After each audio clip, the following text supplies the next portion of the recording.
राम के पिता का नाम क्या था? आपका ऑप्शन है option A Raghu, option B Dasharath, option C Aja, option D Anshuman.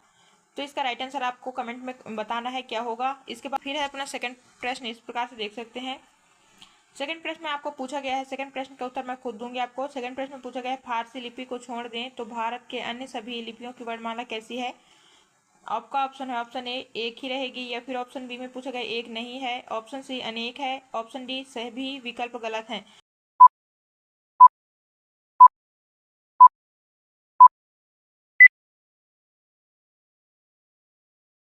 Option A एक ही है। फिर इसी प्रकार से वीडियो को आगे बढ़ाते हुए प्रश्न थर्ड में पूछा गया है, बहुत ही मोस्ट इंपॉर्टेंट वीडियो है, इस वीडियो को लास्ट तक देखना बिल्कुल ना भूलें। थर्ड में पूछा गया है, थर्ड प्रश्न में पूछा गया है, शंकराचार्य ने कितने ज्योतिर्लिंगों की स्थापना की? आपका ऑप्शन है ऑप्शन ए 12, ऑप्शन बी में पूछा गया 16, ऑप्शन सी 14, ऑप्शन डी 10।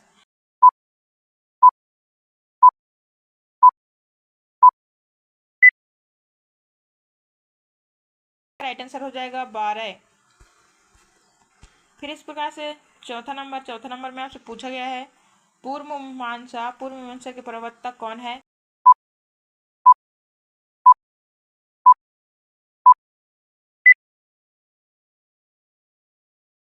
तो इसका राइट आंसर हो जाएगा जैमिनी।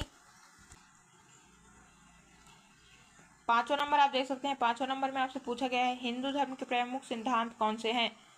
हिंदू भाई बहनों के लिए है, हिंदू धर्म के प्रमुख सिद्धांत कौन से हैं? तो आपका ऑप्शन है ऑप्शन ए पुरुषार्थ, ऑप्शन बी में है आश्रम व्यवस्था, ऑप्शन सी में पूछा गया ऋण व्यवस्था, ऑप्शन डी में सभी।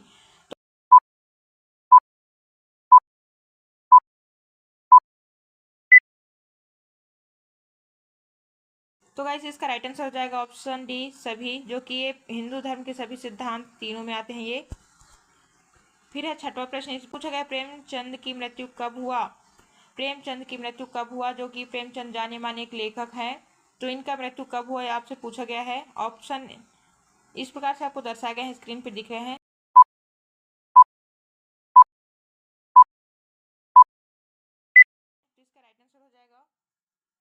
तो इसका राइट आंसर हो जाएगा, 8 अक्टूबर 1936 में जो है प्रेमचंद की निधन हुआ था। फिर है सातवां प्रश्न में आपसे पूछा गया है, अर्धरात्रि का समय क्या कहलाता है? आप इसका उत्तर कमेंट करके बताइएगा, अर्धरात्रि का समय क्या कहलाता है?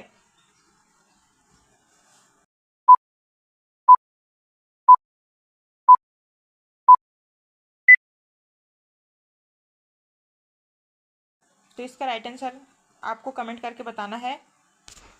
फिर है आठवां प्रश्न में आपसे पूछा गया है, मैथिली शरण गुप्त किस संप्रदाय के प्रतिनिधि कवि हैं?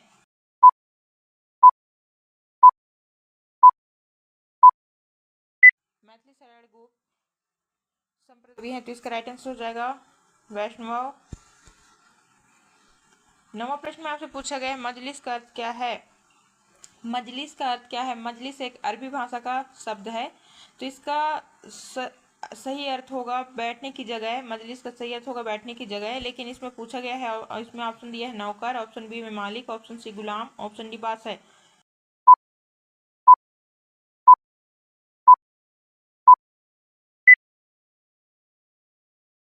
राइट आंसर हो जाएगा बादशाह। फिर है दसवां प्रश्न में आपसे पूछा गया है, भारत एक निबंध है, निबंध के लेखक कौन है?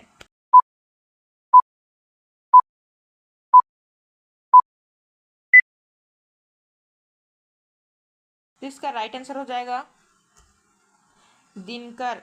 और दिनकर का पूरा नाम है रामधारी सिंह दिनकर। इस प्रकार से रामधारी सिंह दिनकर। फिर है 11वां प्रश्न में आप देख सकते हैं पर्यायवाची पूछा गया है। 11वें प्रश्न में पर्यायवाची पूछा गया है, तो इसको चलिए देखते हैं। 11वें प्रश्न में पूछा गया, किनारा का पर्यायवाची नहीं है, इसका पर्यायवाची कौन सा नहीं है? तो ऑप्शन है तट, तीर, कगार, नीर।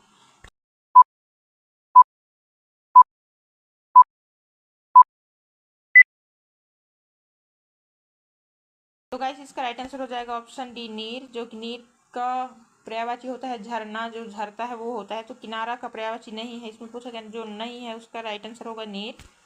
फिर है 12वां प्रश्न। 12वें प्रश्न में आपसे पूछ सकते हैं आप, इस प्रकार से दिखाया है। 12वें प्रश्न में है शंकराचार्य के गुरु थे, शंकराचार्य के गुरु कौन थे? तो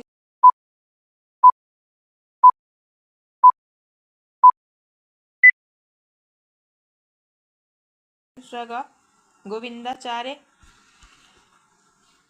फिर है 13वां प्रश्न। 13वां प्रश्न देख सकते हैं। 13वां प्रश्न में हमारे संविधान में आज तक कितनी भाषाओं को राजभाषा का दर्जा प्राप्त हुआ है? तो इसका सही आंसर हो जाएगा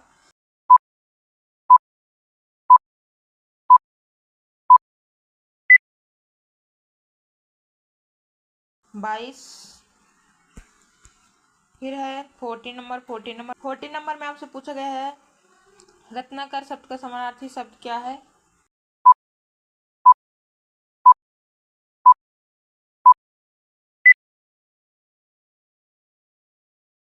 समुद्र।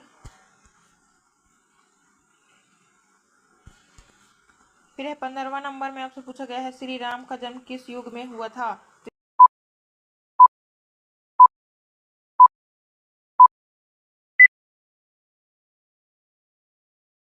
त्रेता युग। गाइस आप देख सकते हैं 16 प्रश्न में फर्स्ट ईयर वाले, खासकर फर्स्ट ईयर वाले, अब देखिए 16 प्रश्न में पूछा गया मीर और मिर्जा कौन से खेल में मस्त थे? जो कि ये भाषा और संस्कृति से पूछा गया है। मीर और मिर्जा कौन से खेल से में मस्त थे? तो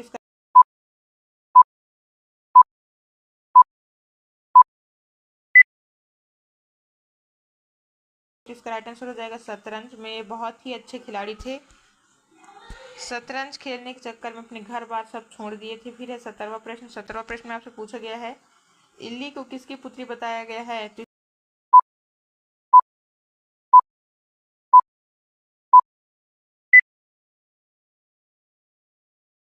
इसका राइट आंसर हो जाएगा पृथ्वी की।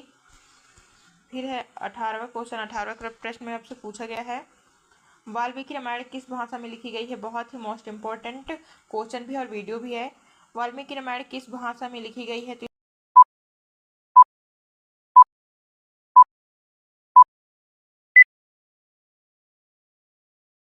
इसका राइट आंसर हो जाएगा संस्कृत भाषा में लिखी गई है।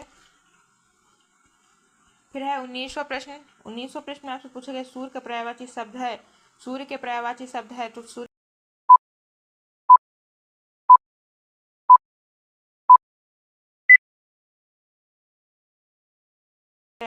दिनकर। 20वां प्रश्न आप देख सकते हैं बौद्ध धर्म का प्रचार सर्वप्रथम किसके शासनकाल में हुआ था? इसका राइट आंसर हो जाएगा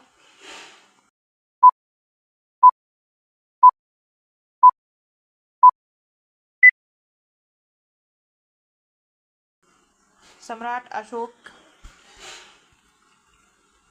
फिर है 21वां प्रश्न। 21वां प्रश्न में आप देख सकते हैं विषम का सही संधि विच्छेद है।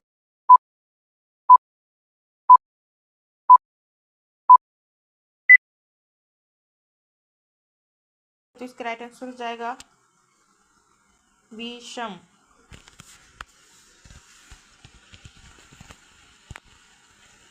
फिर है 22वां प्रश्न। 22वां प्रश्न में आप देख सकते हैं इस प्रकार से बहुत ही पूछा गया है नवभारत टाइम्स के प्रतिदिन स्तंभ कौन लिखता था?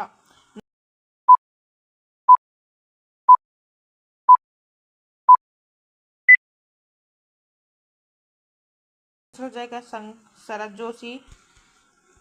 फिर है 23वां प्रश्न। 23वां प्रश्न में आपके जी के जीएस जैसे प्रश्न पूछ लिया। 23वां प्रश्न में आपसे पूछ लिया है कि श्रृंगेरी मठ कहाँ स्थित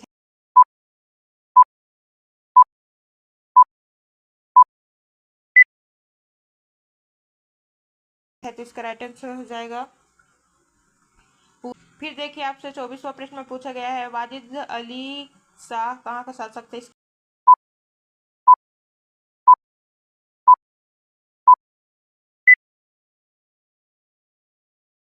राइट आंसर हो जाएगा उत्तर प्रदेश लखनऊ।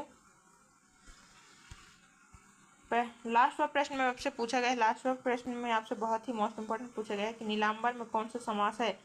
ये तो बच्चे बच्चे के मुंह में ऐसे प्रश्न आते रहते हैं कि नीलांबर में कौन सा समास है, जो कि ये 6वीं 7वीं 8वीं से पूछे जाते हैं ऐसे प्रश्न। तो इस प्रश्न का उत्तर आपको कमेंट करके बताना है ताकि मैं आपको रेड वाली हार्ट भेज सकूं। तो तो गाइस आज का वीडियो कैसा लगा, वीडियो को लाइक और चैनल को सब्सक्राइब कर लीजिए। फिर मिलते हैं हम लोग नेक्स्ट वीडियो में नए टॉपिक के साथ। ऐसी वीडियो देखने के लिए आज की वीडियो कैसी लगी कमेंट करके जरूर बताइएगा।